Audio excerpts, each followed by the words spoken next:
Hi everyone, it's your daily 10-minute business and finance news wrap for this Wednesday, the 13th of October 2021. Later, a new way to pay with QR codes. But first, to the Australian share market, which did close weaker, down 0.1% on the 200, 72.72. That's as the miners declined. For more, I spoke earlier with Junbei Liu from Tribeca Investment Partners. Junbei, what's driving the market today?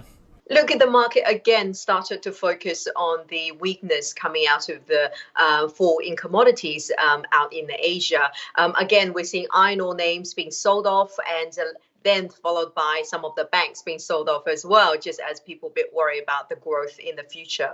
Yeah, what is on the economic calendar? What are investors waiting for? Yeah, this is actually quite interesting. Investors at the moment is kind of in the holding pattern because in the US, we're just about to start the September quarter reporting season now. So we'll hear from all the major banks, the corporates. And in Australia, we do have the AGM season coming up. So we will likely to hear a lot more in terms of rising costs as well as the consumer demand. The International Monetary Fund published its World Economic Outlook yesterday, but there was also an interesting part in the report where it was talking about reaching net zero world emissions by 2050, and it was saying it will lead to price rises in some key commodities, and it singled out specifically nickel, copper, lithium and cobalt. That's likely positive for Australia, right? How so?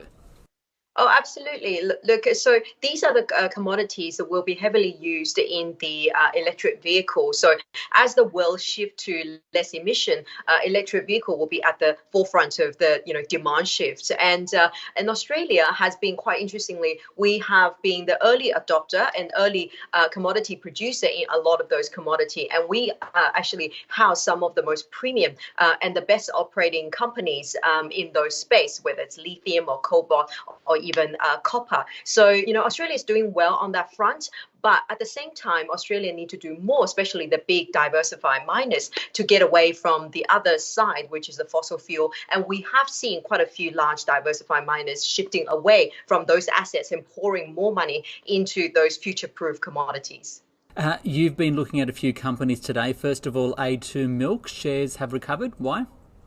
Well, absolutely. Look, share price has lost a lot of ground in the last 12 months on the basis that the borders were shut. A lot of infant formulas aren't able to get through to the Chinese consumer. And now, latest what we have heard is that Bubs, which is another operator in the same channel, they have talked to improving demand out of China. So, investors are extrapolating, thinking A2 should have a pretty good investor update in a couple of weeks' time. And on the flip side, the Bank of Queensland is down. Why?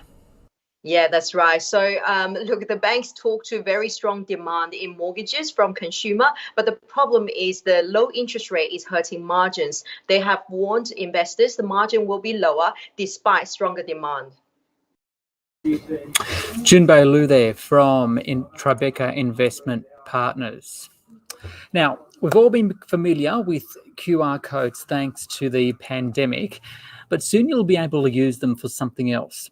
Eftpos has announced it's rolling out a new platform called EQR. It's for payments, and it'll let you pay for goods and services by scanning a QR code. The Commonwealth Bank, NAB, Coles and Woolies are just a few major companies that have jumped on board, and the checkout option is expected to be available before Christmas. For more, Sarah Conte spoke earlier with Eftpos Payments Australia Chief Product Officer Matt Barr. So thanks for joining me, Matt. Eftpos is releasing a new payment platform. It's called EQR. Tell us how it works. Yeah, EQR will be a real upgrade to how Australians can shop. At its simplest, you'll scan with your phone, as you do with QR codes that most Australians are familiar with today. And that will launch a digital wallet. And within the digital wallet, you can store your loyalty cards, you can store your discount offers, you can store your gift cards, and when you shop, you can bring all that together into a simple scan.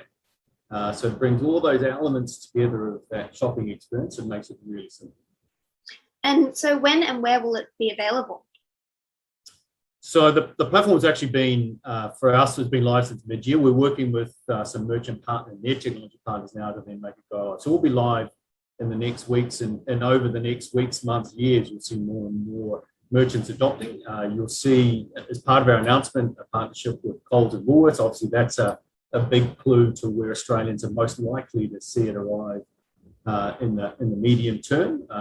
But we've got terrific interest from across all of retail. And actually, not just in-store, this is online. So this could be a way to pay anywhere. And you mentioned it online and how it's kind of you use it on your phone. How does it compare with some of the existing e-payment systems out there like Google or Apple Pay? Well, look, I think the way to answer that is in Australia today, there's actually not really a problem with how to make a payment. Like the payments are safe, they're fast, they're convenient, they're secure. What we're doing is adding to that by bringing in all the pieces around the payment to make it a better experience. And when you do that, it actually speeds up from a merchant's perspective, it actually becomes faster for people to check out. And from the consumer's perspective, it becomes easier to be recognised. A number of times I've gone shopping and I can't be bothered to pull out my loyalty card to scan that and then pay. And having that all in one experience is I'd love to be recognised for my loyalty and my shopping and then have offers that are then relevant and targeted to me, but I sometimes can't be bothered. So I think this just provides a level of convenience that doesn't exist today with traditional instant payment. Something a lot of people have asked me about when we've been talking about this today has been, what does it mean for privacy? So how have you gone about making sure that people's privacy will be protected with this kind of technology? Yeah, privacy is top of mind. So anything to do with data, consumers' control of that data is certainly how the system has been designed. One of the advantages, we're an Australian company. All the data is hosted in Australia.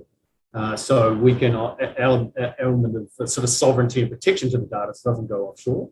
And as an Australian technology company, obviously I would think that's an important element of it. But at all times, it's all consensual use of data between consumers and merchants. So the platform itself doesn't store data; we don't hold on to it. But between the consumers and the merchants, that's really where the data is retained, and also where the permissions are controlled. We've all become very familiar with the concept of using a QR code over the pandemic. Is this where the inspiration has come from? Not so much inspiration, but if there was ever a silver lining of all the tragedy that's gone about over the last 18 months, but I was actually having a conversation with my lead on this at February, beginning of last year, and we were going to bring this technology anyway because we think Australia is right for this upgrade. But then the question was, how are we going to explain to Australians what a QR code is? And I guess if there's a silver lining, is everyone knows exactly what it is, but we've only really just started to see the start of the benefits of this kind of technology. So I think there's a lot more. Thanks so much for joining me, Matt. No problem, Sarah. Thank you. Sarah Conte there speaking with Matt Barr from Eftpos Payments Australia. Don't forget you can listen to this stream as a podcast on the Apple Podcast platform or Spotify. This On The Money stream is provided for informational purposes only. The content in this stream should not be understood as constituting advice or a recommendation. It's not personal advice and it doesn't consider your personal circumstances or objectives. You should contact a licensed professional before making any financial decision.